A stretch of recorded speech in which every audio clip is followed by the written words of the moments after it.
बाईस जनवरी को अयोध्या में होने जा रहे श्री रामलला के प्राण प्रतिष्ठा समारोह से हर कोई जुड़ रहा है। ऐसे में बच्चों को भी इससे जोड़ने के लिए ज्ञानोदय चिल्ड्रन एकेडमी में कार्यक्रम का आयोजन किया गया। इस कार्यक्रम में नर्सरी से लेकर 12वीं तक के बच्चों ने भगवान राम के जीवन और अयोध्या में बन रहे श्री राम मंदिर को लेकर अपनी भावनाएं व्यक्त की। किसी ने रामचरितमानस की दोहा, छंद और चौपाइयां लिखी तो किसी ने अयोध्या में बन रहे भगवान श्री राम के मंदिर की विशेषताएं बताई। इस कार्यक्रम में जिला शिक्षा अधिकारी घनश्याम सोनी मुख्य अतिथि के रूप में मौजूद रहे।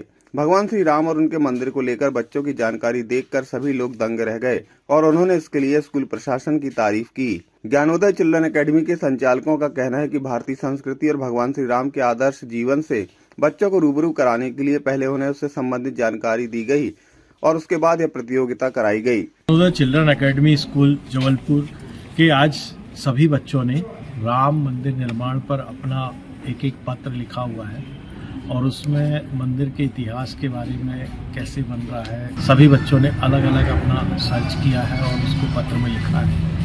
और ये निश्चित रूप से इतने सभी परिवार के सदस्यों ने भी बच्चों की मदद की होगी, यहाँ के शिक्षकों ने भी की होगी। इन सभी लोगों ने राम के बारे में जाना होगा और मंदिर के निर्माण के बारे में जाना होगा और उसके महत्व को भी प्रतिपादित किया गया है। भारतीय संस्कृति के लिए ये इवेंट बहुत महत्वपूर्ण है और ज्ञानोदय चिल्ड्रन एकेडमी स्कूल का भी ये प्रयास सराहनीय है कि उन्होंने बच्चों तक इस मैसेज को बहुत अच्छे तरीके से डिलीवर किया है। ये बहुत ही अद्भुत है। इतनी गंभीरता से इस बात को कहना चाहता हूँ कि ऐसे शिक्षण संस्थानों से मतलब ज्ञानोदय चिल्ड्रन एकेडमी इनसे सीखना चाहिए किस तरह से इन्होंने मतलब बच्चों को जो राम जन्मभूमि का निर्माण है ऐतिहासिक रूप से जिसकी बड़ी घटना पूरे विश्व में ये घट रही है उस पूरे विषय को इन्होंने अध्ययन का विषय बना दिया इस स्कूल में। ये बहुत बड़ी बात है। और बच्चों इतने छोटे बच्चे 10वीं क्लास तक के बच्चे आप देखिए कि किस तरह से उन्होंने राम मंदिर के निर्माण की जो आधुनिक पद्धति विज्ञान सम्मत जिसमें कहाँ सीमेंट या लोहा इस तरह की चीज़ों को कहीं पे इस्तेमाल नहीं हो रहा है वो तक बच्चों ने लिखा है। किस फ्लोर की कितनी ऊंचाई है, किस उसके डिजाइन के बनाने वाले हैं, ऐसी चीज़ों को लिखा और साथ में राम के चरित्र के ऊपर जो भी विवरण वो हर एक उन्होंने अपनी कलाकृति पे लिखा है। दोहे लिखे हैं। ये बहुत ही अद्भुत है और इसमें शिक्षकों का बहुत बड़ा योगदान तो है ही, परिवारों का योगदान है और साथ में स्कूल के डायरेक्टर मुकेश साहू जी का बहुत बड़ा योगदान है कि बच्चों में इस तरह के संस्कार देखने को मिल रहे हैं। हम देखते थे कि बच्चों को कहीं कृष्ण बनाया जाता है या फिर सेंटा क्लॉज बनाया जाता है, लेकिन इतनी बड़ी घटना जो विश्व से जुड़ी हुई है, विश्व की महत्वपूर्ण घटना, उस विषय को इतनी गंभीरता से लेने के बाद ये और बहुत कम समय में ये बहुत बड़ी अद्भुत चीज़ यहाँ देखने को मिली। जय श्री राम। हमारे ज्ञानोदय में आज हम लोगों ने बच्चों से एक एक्टिविटी कराई जो राम अयोध्या मंदिर निर्माण के ऊपर कराई गई थी। हमारे नर्सरी से लेकर 12th तक के बच्चों ने इस पर अपने अपने मनोभावों को व्यक्त किया हुआ है।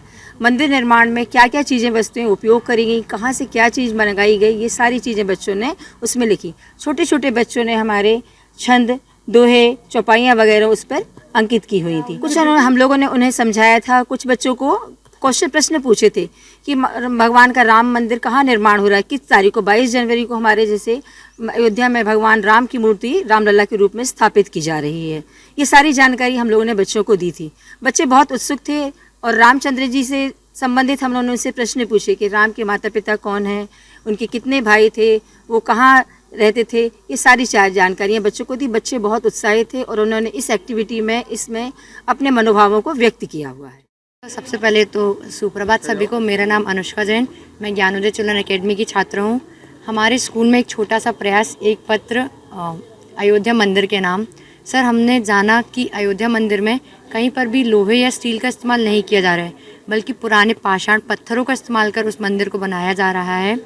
ये 3 फ्लोर में डिवाइड मतलब इसको भाग दिया गया है 3 फ्लोर में। इधर पर कम से कम 2500 जगहों से अलग अलग प्रकार की मिट्टी, अलग अलग पत्थरों का प्रयोग किया जा रहा है। भारत की कई पवित्र नदियों से उसका शुद्धि के लिए जल लाया जा रहा है। 22 जनवरी को यहाँ की प्राण प्रतिष्ठा होनी है, जिसके लिए हम सभी आज ही से खुशियाँ मनाना चालू कर रहे हैं। धन्यवाद। ब्यूरो रिपोर्ट, टीम पल पल इंडिया न्यूज।